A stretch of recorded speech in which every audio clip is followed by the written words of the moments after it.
हमारे चैनल को सब्सक्राइब करें और बेल आइकन दबाएं। हाय, मैं हूं आदित्य श्रीवास्तव और आप मुझे अभिजीत के नाम से जानते हैं। For more episodes of CID, subscribe to live crime and hit the bell icon.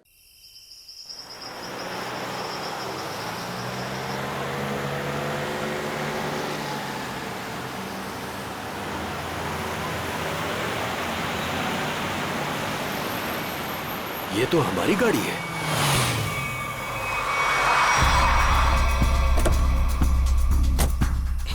ये तो टीना और आकाश की गाड़ी है। Oh my God! आकाश, टीना, बच्चे नहीं है। मैं एक बार फिर से फोन करता हूँ। गाड़ी यहीं पर है तो दोनों बच्चे भी यहीं पर होने चाहिए। कैसे डरावनी जगह है, कितना घना जंगल है ये। पता नहीं टीना और आकाश को यहाँ गाड़ी रोकने की क्या जरूरत थी। दोनों में से किसी का भी फोन नहीं लग रहा है। लूटपाट का मामला तो नहीं लगता है भाई साहब। बच्चों को सारा सामान गाड़ी में ही है। ऐसे बीच सड़क पे बच्चे गाड़ी छोड़ के गए कहाँ? समझ में नहीं आ रहा मेरे दोनों बच्चे कहाँ चले गए।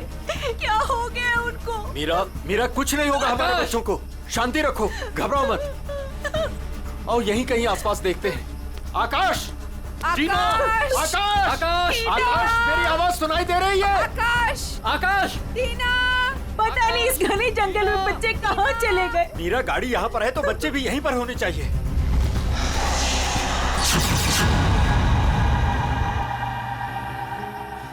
भाई साहब, कहीं कोई कुछ भी नहीं है वहाँ। यहाँ पर भी नजर नहीं आ रहा है। सन्नाटा। चुप हो जा।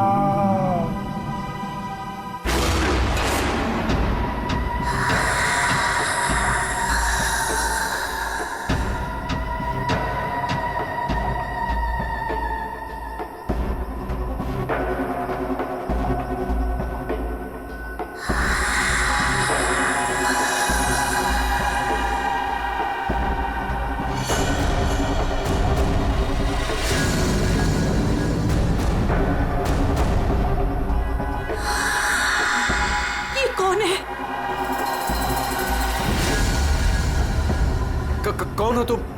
कौन हो तुम? जाओ जाओ यहां से।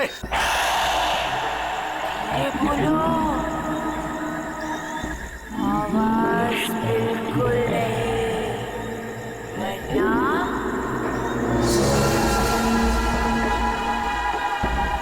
वो आ जाएगी। कौन आ जाएगी? कौन आ जाएगी? वही आएगी जो अपना सर हाथ में लेकर घूमती है।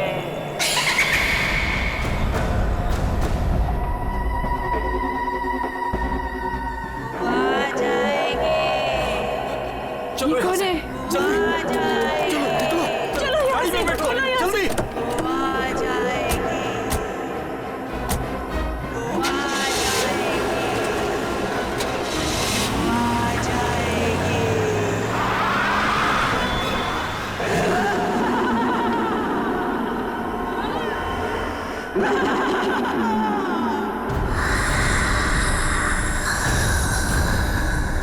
आ जाएगी। आ जाएगी।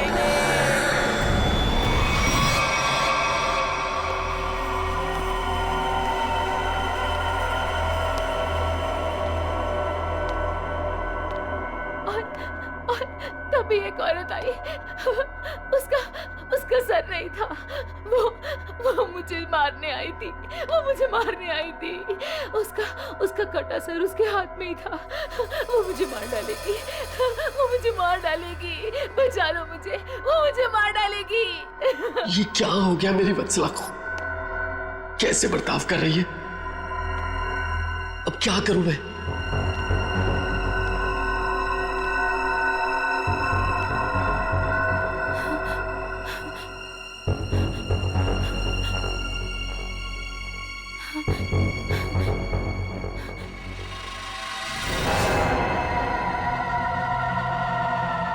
सर,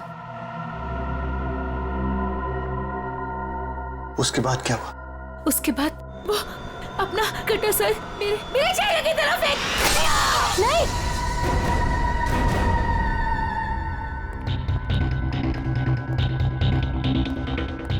डॉक्टर साहब, क्या हुआ है मेरी वाइफ को? मिस्टर नमित, देखिए ना डॉक्टर साहब के साथ क्या किया वत्सला जी ने। 10 इंजेक्शन दे चुका हूँ शांत करने के लिए, लेकिन कोई असर ही नहीं हो रहा। लेकिन हुआ क्या है वत्सला को? इनका दिमाग एक सरकटी औरत के बारे में सोच रहा है। उसकी चाल टाल, उसका रवैया और पता नहीं क्या क्या इसके दिमाग में घुस गया है। Oh my God! डॉक्टर साहब, मेरी वाइफ ठीक तो हो जाएगी ना? कुछ कह नहीं सकते, लेकिन ये चेंजेस आपने इनमें कब महसूस की? कल रात वत्सला की गाड़ी दहलिया रोड पे खराब हो गई थी। मैं इसे लेने वहां गया, तब से इसकी हालत ऐसी है। देखिए मिस्टर नमित, इनकी हालत बहुत नाजुक है। मेरी मानिए तो इन्हें फौरन हॉस्पिटल में एडमिट कर दीजिए। सर, मुझे तो लगता है कि वत्सला जी के साथ जो कुछ भी हुआ है ना, दहलिया रोड पे ही हुआ है। श्रवण, हमने कहीं वहां से आकर कुछ गलती तो नहीं की ना? अब हमारे बच्चे कैसे मिलेंगे? मुझे तो लगता है उस खूनी औरत ने कुछ कर दिया है टीना और आकाश को। भाई साहब, मुझे लगता है कंप्लेंट लिखवा देनी चाहिए। पता नहीं बच्चे किस हाल में होंगे। उमेश, मैं तो कहता हूँ हमें सीआईडी को फोन करना चाहिए। मैं करता हूँ भाई साहब।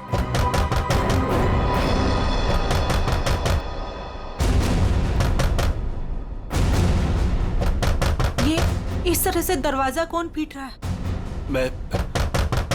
मैं देखता हूँ।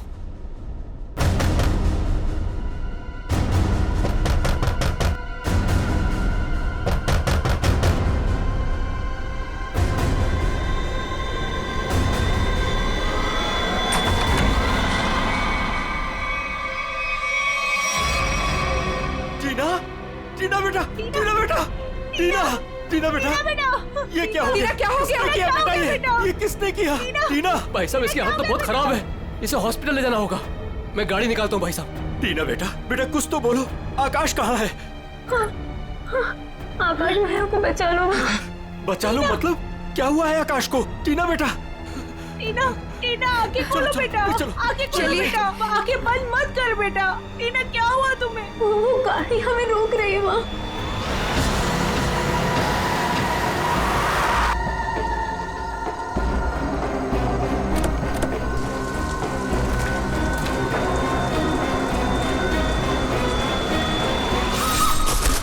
ये कहाँ जा रहा?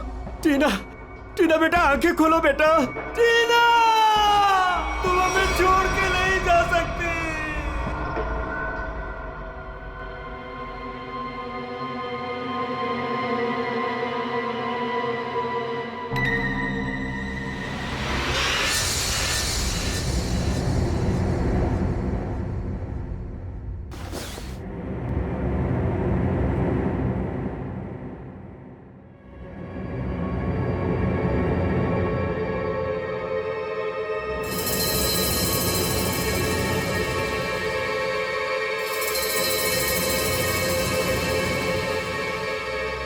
नहीं डॉक्टर साहब, मैं अपनी वाइफ को किसी भी हॉस्पिटल में एडमिट नहीं करने वाला।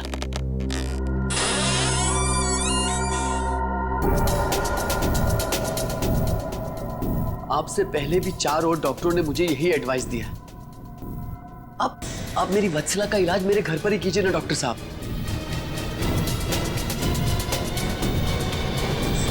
मैं अपनी वत्सला को अपने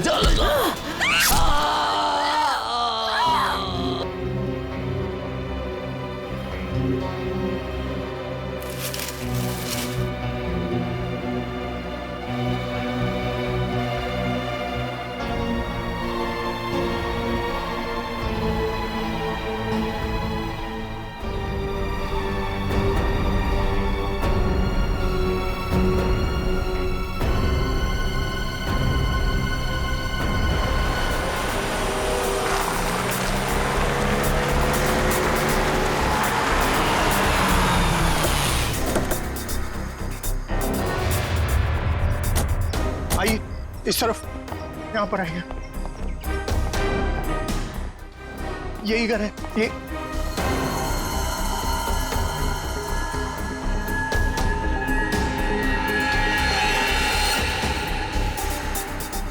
तो यहाँ पे जबरदस्त हाथापाई और तोड़फोड़ हुई है। चारों तरफ खून, सामान बिखरा पड़ा है। मिस्टर अमन, आपको कल रात ही हमें खबर कर देनी चाहिए थी। लेकिन सर, नमित के शरीर पर इतना खून देखा कि मैं डर गया था। हाँ सर। ये जिस किसी भी हथियार से विक्टिम पर हमला किया गया है, वो हथियार काफी तेज धार वाला होगा। सालुंके साहब, आपको कैसे पता चला? ये देखो, ये छोटी छोटी बूंदें देख रहे हो खून की, ये एक धार में सीधी। सर लगता है किसी चाकू या छोटे खंजर का इस्तेमाल किया गया है। पता नहीं जिसको भी इसने मारा है वो जिंदा है या नहीं। और ये खून से सने हुए पांव के निशान तो घर के अंदर की तरफ जा रहे हैं। तो यहाँ पर नमित के अलावा कोई और भी रहता है क्या? हाँ, उसकी वाइफ। ओह माय गॉड, उससे तो कुछ नहीं हो गया। अभी जी देखो देखो सर,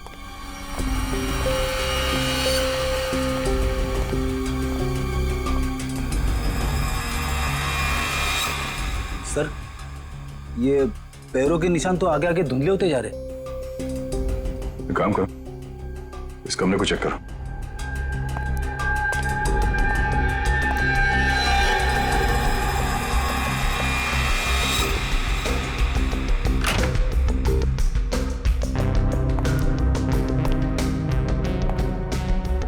बेड पर तो कोई खून नहीं।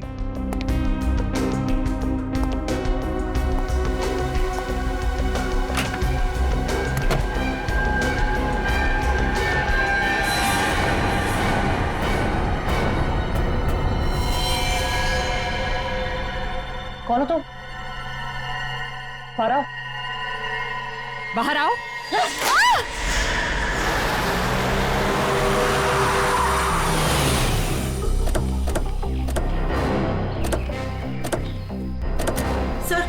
सर यही है मेरी टीना और आकाश की गाड़ी।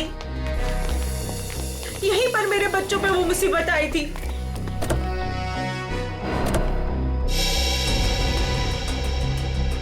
सर वो उस जगह पे खड़ी थी वो भयानक दिखने वाली लड़की। हाँ सर उसी ने हमारी बेटी को मार डाला है और वही हमारे बेटे आकाश को लेकर गई है। सर गाड़ी के अंदर तो सब ठीक ठाक ही लग रहा है। और सर हाथापाई की भी कोई निशान नहीं। अच्छा, यहाँ सड़क पे भी जैसा लग नहीं रहा है कि कुछ हुआ है। क्या टीना ने एग्जैक्टली क्या कहा था? सर वो बता रही थी कि आकाश भैया को बचा लो। बचा लो मतलब क्या हुआ आकाश को? वो ठीक तो है ना बेटा? सर कहीं मेरे आकाश को कुछ हो तो नहीं गया? सर उसके हाथ में कल रात को हंसिया था। हंसिया? सर हो सकता है कि शायद आकाश अभी भी उस औरत के कब्जे में हो और टीना किसी भी तरीके से वहां से भाग गई हो सकता है वो जो कोई भी लड़की है शायद आकाश को जंगल में ही ले गई होगी। हाँ सर, हो सकता है आकाश अभी तक जंगल में ही हो। चल के देख लेते हैं। सर हम भी चलते हैं आपके साथ। नहीं, आप लोग यहीं रुकिए, जंगल थोड़ा खतरनाक है। एक्चुअली आप लोग घर जाइए, कुछ भी पता चलता आपको फोन कर देंगे। ओके? ठीक है सर।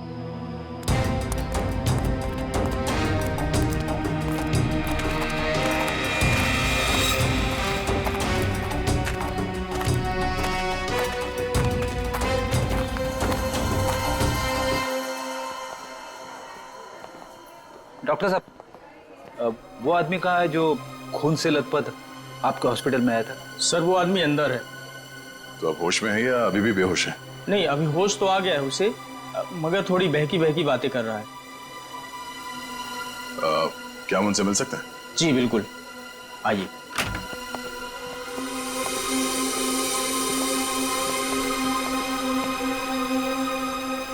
नमित,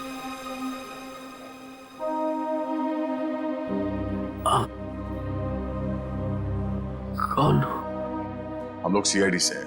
क्या तुम बता सकते हो कि ये तुम्हारे साथ कैसे हुआ? मार डाला मुझे। मेरी वत्सला ने मुझे मार डाला। पूछिए अमन से। मुझे रोज पिटती थी, पर मैंने कभी भी गुस्से से उसे नहीं घूरा। हाँ सर, मैं हमेशा इस बेचारे की दर्द भरी आवाज सुनता था। मैं समझ जाता था कि भाभी जी का बेलन इसके सर पर बज रहा है। नमित, हम तुम्हारी पत्नी से मिल चुके हैं। कुछ न कुछ तो गड़बड़ हुआ है उसके साथ, लेकिन अचानक वह ऐसा बर्ताव क्यों करने लगी? भगवान, पता नहीं जब से दहलिया रोड से आई है, किसी सरकटी औरत के बारे में बात करती है और किसी पर भी टूट पड़ती है, जैसे जान ले लेगी वो किसी की भी। फिर दहलिया रोड, मतलब जो भी गड़बड़ है वो इस दहलिया रोड पे ही है।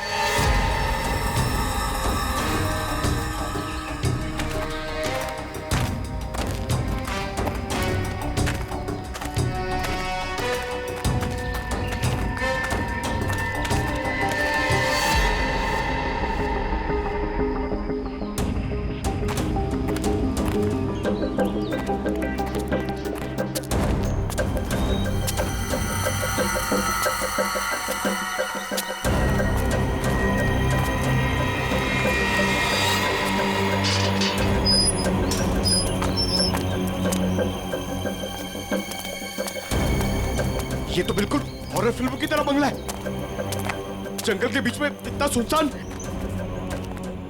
लगता है ये टीना और आकाश इसी घर में आए होंगे।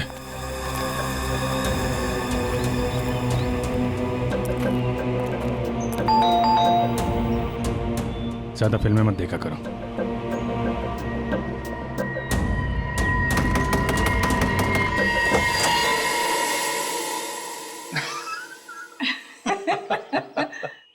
बहुत अच्छा लगा, इतने सुनसान जंगल में भी कोई हमें मिलने आया। एनीवेज, मेरा नाम डीके है और ये मेरी धर्म पत्नी रागिनी। अरे आइए ना आप लोग, अंदर आइए, बाहर क्यों खड़े हैं? प्लीज आइए आइए आइए। सर, ये लोग तो बहुत अजीब हैं। ये तो हम लोग से ऐसे बात कर रहे जैसे हम लोग इनके रिश्तेदार हैं।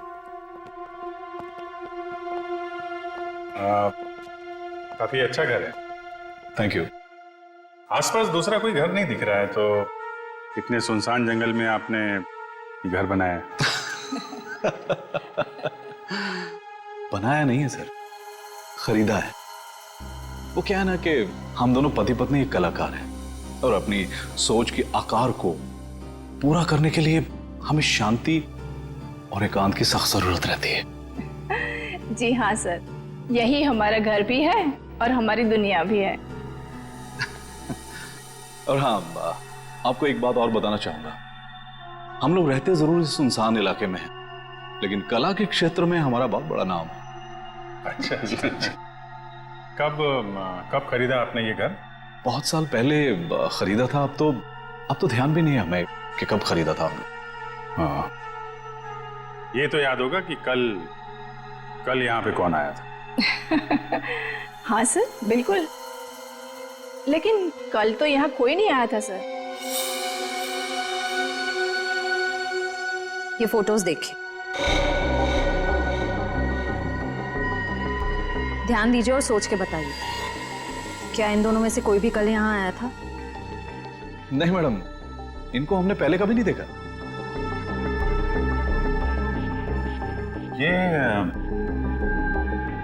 ये कौन है? ये हमारी बेटी अंशिता। 14 जुलाई 2013 को प्लेग की वजह से इसकी मृत्यु हो गई थी। बहुत याद आती है हमें हमारी बेटी की। हम लोग आपसे कितने सारे सवाल पूछे जा रहे हैं, आप नहीं पूछेंगे कि हम लोग कौन हैं और क्यों इतने सारे सवाल कर रहे हैं आपसे? कौन है आप लोग, आप बता दीजिए। हम लोग कौन है घर के अंदर? नहीं, कोई नहीं है। नहीं, कोई है।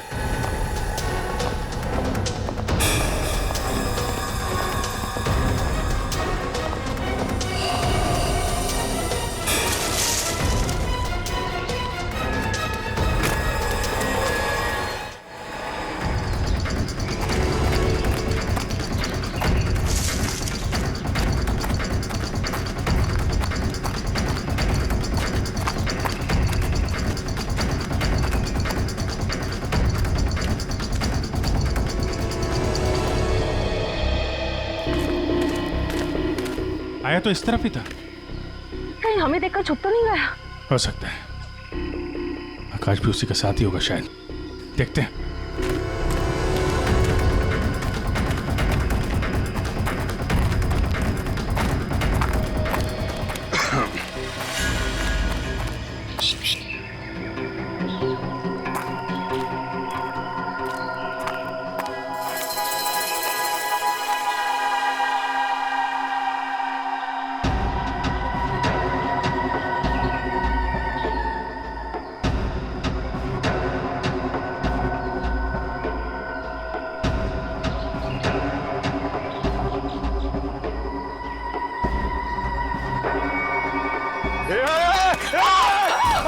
नहीं, फायर नहीं।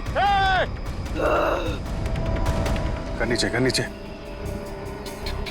कौन हो तुम? क्या कर रही थी उस घर के अंदर? हसिया नीचे फेंको। टीना को तुमने मारा था ना? आकाश है। धीरे बोलो, वो सुन लेगी। वो तुम्हारे पीछे खड़ी है।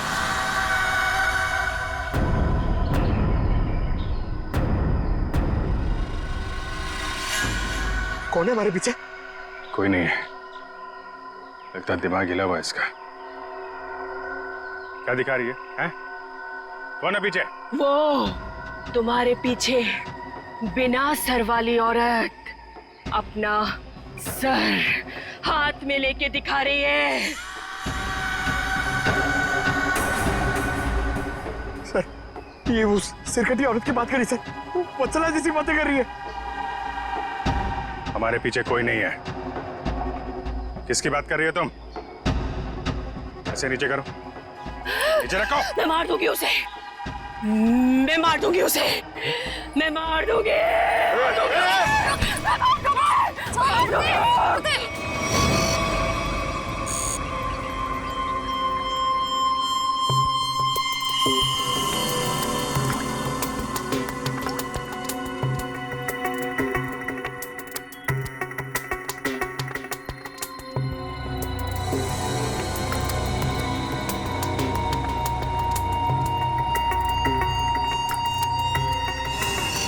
डॉक्टर मलिका, आप भी वही सोच रहे हैं जो मैं सोच रहा हूँ?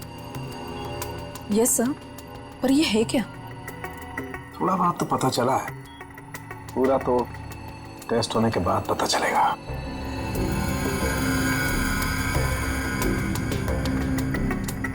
सर, मुझे लगता है कि आप ये कलर एरिया देख रहे हैं। ये ब्रेन टेल की नर्व्स की तरफ आ रहा है। इन दोनों औरतों के दिमाग के साथ छेड़छाड़ी की गई है।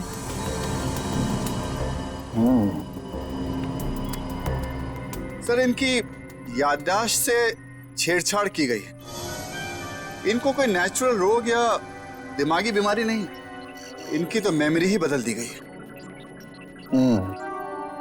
मतलब ये कि आर्टिफिशियल मेमोरी भर दी गई है इनके दिमाग में। Yes sir. क्या आर्टिफिशियल मेमोरी भर दी गई? हाँ जी। मतलब ये दोनों औरतें जो देख रही थी या बोल रही थी, इनके दिमाग का वहम नहीं था? बिल्कुल नहीं था। दरअसल क्या होता है कि इंसान के बचपन से लेकर के उसके बड़े होने तक उसकी जिंदगी की तमाम यादें उसके दिमाग में एक डिस्क की तरह से जमा हो जाती हैं, कुछ इस तरह से। और फिर कोई एक दिन गर्दन के पीछे ऐसा इंजेक्शन लगा देता है, ये देखिए, यहां दिख रहा है, जिससे ब्रेन में कंपार्टमेंट्स बन जाते हैं और जिंदगी की सारी याद ब्लॉक हो जाती है। इंसान एक सेमी कॉन्शियस स्टेट में चला जाता है, आधी बेहोशी की हालत में। के बाद फिर क्या होता है? इसमें इंसान के दिमाग को सुन कर देने वाला ड्रग दिया जाता है। इंसान अगला पिछला सब भूल जाता है। आप सुन सकते हो, समझ सकते हो, लेकिन आप रिएक्ट नहीं कर सकते। और फिर इस हालत में उसको एक कटी सिर वाली औरत दिखाई जाती है और उसके कानों में बार बार ये बातें सुनाई जाती है कि ये लोग आपको मारने वाले हैं और ये सारे इंसान आपके दुश्मन हैं और आपको उनको मार देना है। और ड्रग के असर की वजह से दिमाग कुछ इस तरीके का दिखाई देने लगता है। हर याद को दबाकर, सप्रेस करके उसे सिर्फ उतना ही हिस्सा याद करने के लिए दिया जाता है जितना कि बेहोशी की हालत में उसे सुनाया या दिखाया गया था। सर यानी कि इन दोनों औरतों ने सच में एक सरकटी औरत को देखा और होश में आने के बाद दोनों को सिर्फ उतना ही याद है। बिल्कुल। वरना सोचो, दो लड़कियां जो एक दूसरे को जानती नहीं, पहचानती नहीं, वो एक ही समय पर एक ही जैसी बात कैसे सोच सकती हैं? मतलब इनकी मेमोरीज को बदल दिया गया है। ड्रग्स कौन सा इस्तेमाल किया गया इनके ऊपर? डोडियन और हेपिस जैसे न्यूरॉन अफेक्टिंग ड्रग्स। ये ऐसी दवाइयाँ जो ब्रेन की मेमोरी लोकेशंस को नष्ट कर देती है। आपको ये भी याद नहीं रहेगा कि आप हैं कौन, और आपको उतना ही याद रहेगा जितना आपको बताया जाएगा। हमारे टेस्ट में भी काफी ऐसे ड्रग्स मिले हैं जो याददाश्त मिटाने के लिए काफी हैं, और हाँ, इन्हें हल्के इलेक्ट्रिक शॉक्स भी दिए गए। मुझे नहीं लगता ये लड़कियां कभी भी ठीक हो सकती, क्योंकि इस बीमारी का अभी तक कोई एंटीडोट इजाद नहीं हुआ है और हिप्नोसिस में महीनों लग जाएंगे, और फिर भी इस बात की गारंटी नहीं है कि इनकी खोई हुई मेमोरी इन्हें वापस मिल सकती है। अरे सर, ये सब सुन के मेरा सर फटने लग रहा है। सर, आप मेरा ब्रेन मैपिंग कर लीजिए। डहलिया रोड के बंगले के मालिक डीके, रागनी और सड़क पे खड़ी उस लड़की का राज तो अब डहलिया रोड पे जाके ही पता चलेगा। तो थोड़ा घूम आते हैं डहलिया रोड।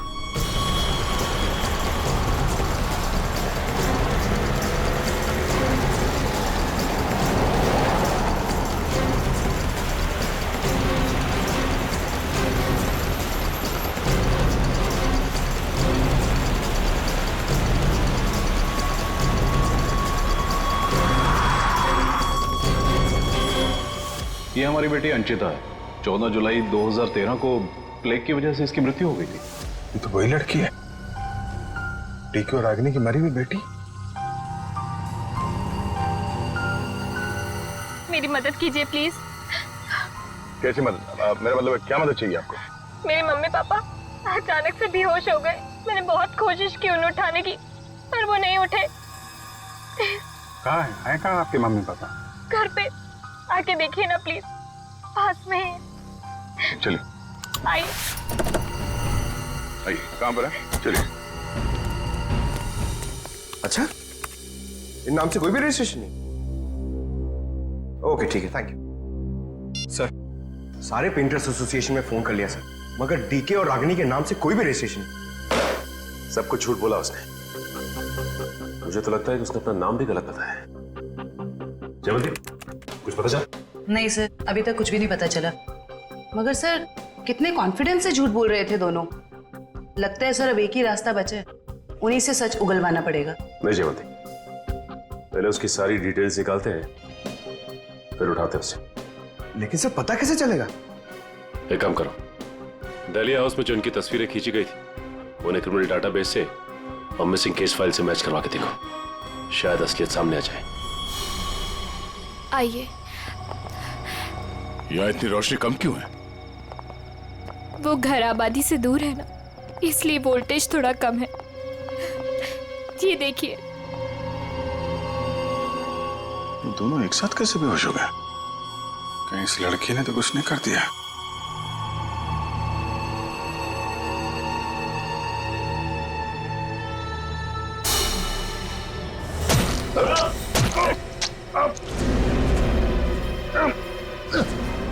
ठीक है।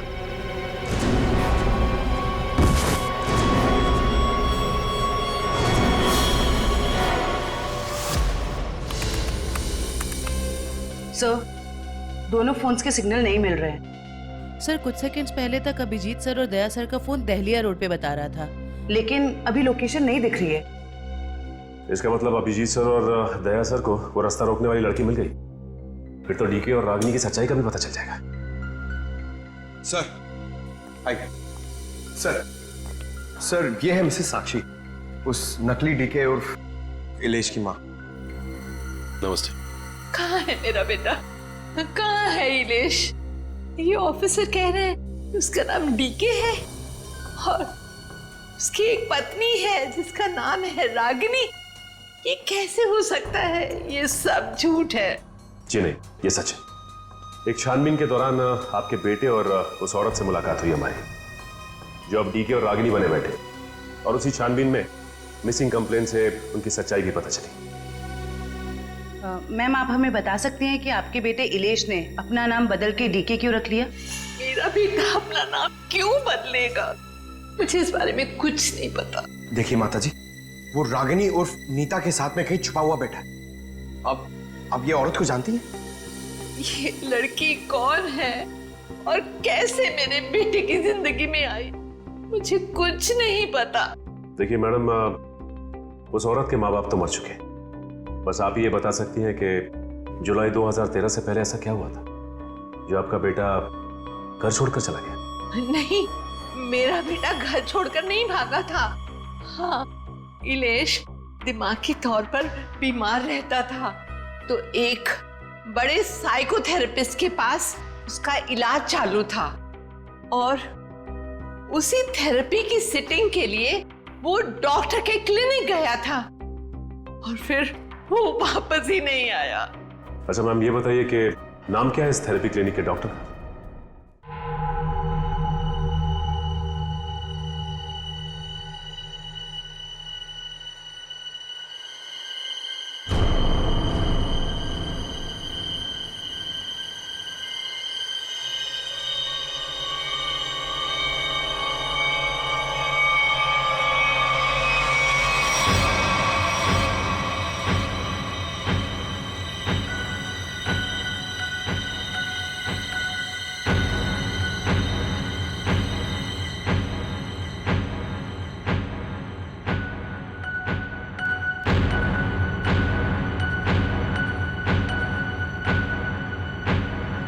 मारो, बचा लो खुद को, मार डालो।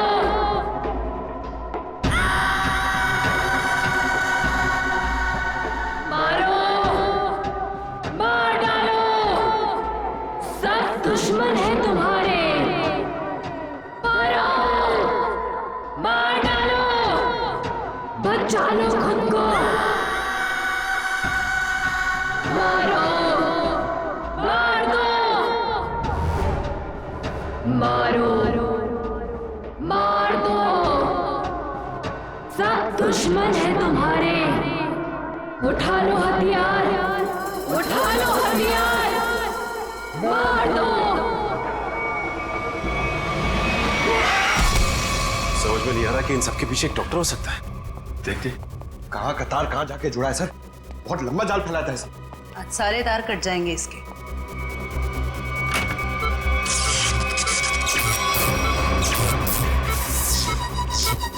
Oh my God.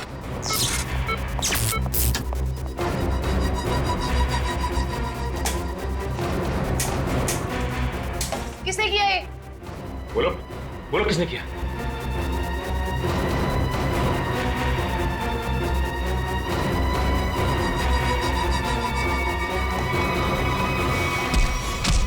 बता कौन है इन सबके पीछे?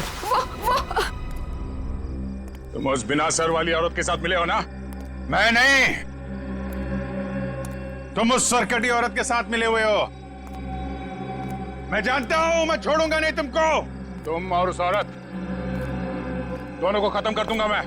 तुम मुझे मारना चाहता है ना? छोड़ूंगा नहीं तुम्हें।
सर डालिया रोड यही है। हो सकता है अभिजीत सर और दया सर यहीं कहीं होंगे।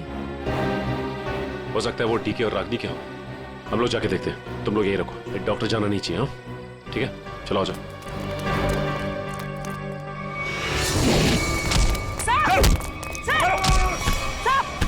अभिजीत सर, क्या कर रहे हो आप लोग?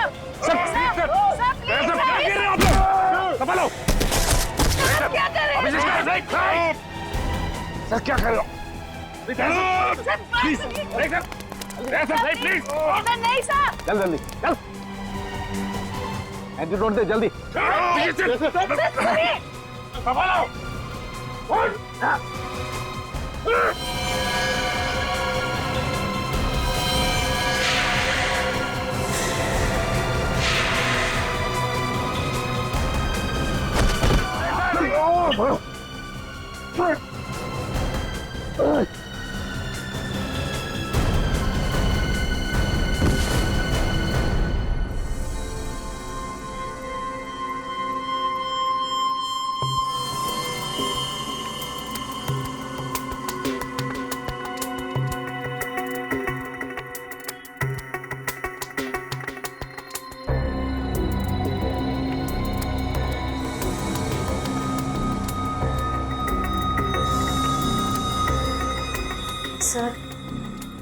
सर सब ठीक तो है ना?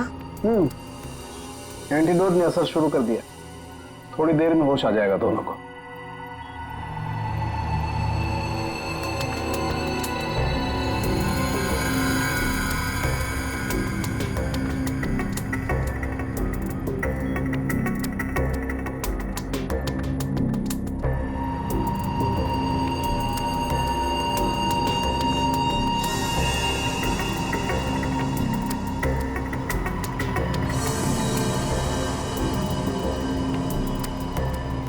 शुक्र मनाओ डॉक्टर सालुंके, अगर ये दोनों ठीक हुए हैं तो सिर्फ मेरी वजह से। अगर अपने दिमाग का सही इस्तेमाल किया होता ना, तो एक मुजरिम की तरह इस हालत में नहीं खड़े होते, समझे? विकास अंकल, आपकी वजह से मैं भी एक मुजरिम बन के रह गई। अभी तो सिर्फ तुम दोनों का गुनाह सामने आया है। जिस दिन तुम दोनों को सजा मिलेगी ना, उस दिन समझ में आएगा कि गलत राह पे चलने का अंजाम क्या होता है।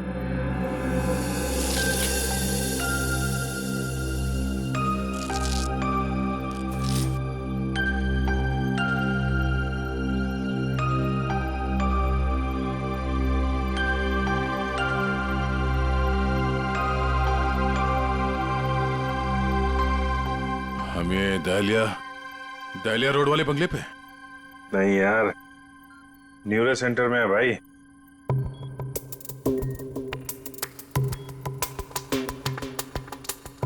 और मुजरिम हमारे सामने खड़ा है।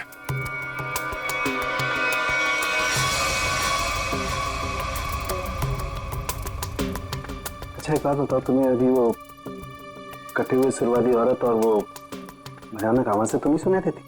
सर वो तो उस वत्सला के दिमाग में था, और वो जंगल वाली लड़की के दिमाग में भी वो जो हंसिया लेके घूम रहे थे।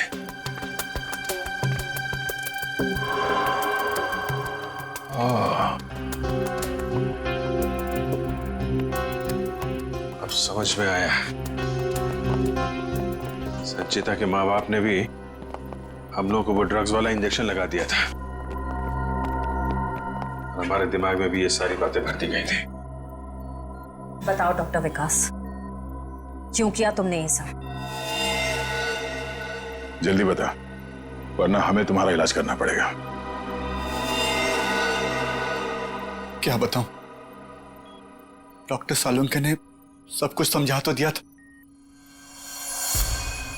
मैं दुनिया में तहलका मचाने वाला ब्रेन मैपिंग एक्सपेरिमेंट करना चाहता था। बेहोशी में मैं लोगों को यहां लाता था और उनके ब्रेन से उनकी सोच को निकालकर अपनी सोच भर देता था। जरा सोचो, कितनी ताकत थी मेरे हाथ में।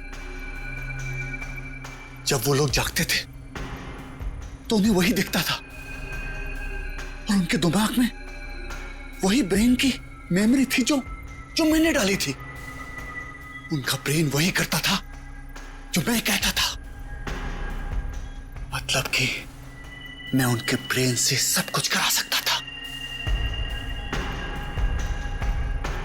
और तुम दोनों ने भी तो वही किया ना। और ये अंशिता, इसने भी गुनाह में तुम्हारा साथ दिया था। मैं इनकी भतीजी हूँ, इन्होंने ही मुझे पाला पोसा। डीके और रागिनी मेरे माँ बाप नहीं है। वो घर, डीके, रागिनी, मैं, ये सारा विकास अंकल का बिछाया हुआ एक जाल था। और आकाश, उसके साथ क्या किया तुम लोगों ने? उसकी ड्रग की डोज ज्यादा हो गई थी, उसे ब्रेन हैमरेज हो गया था। उसकी मौत का मुझे बहुत अफसोस है। तुम्हारे जैसा जीनियस डॉक्टर लोगों के दिमाग का गलत इस्तेमाल करने के चक्कर में गुनहगार बन गया। तुम्हारी खोज इंसानियत के खिलाफ है। कानून तुम्हें इसकी जरूर सजा देगा। शायद फांसी होगी तुम्हें। For more updates, subscribe to our channel, click the show links and enjoy watching the videos.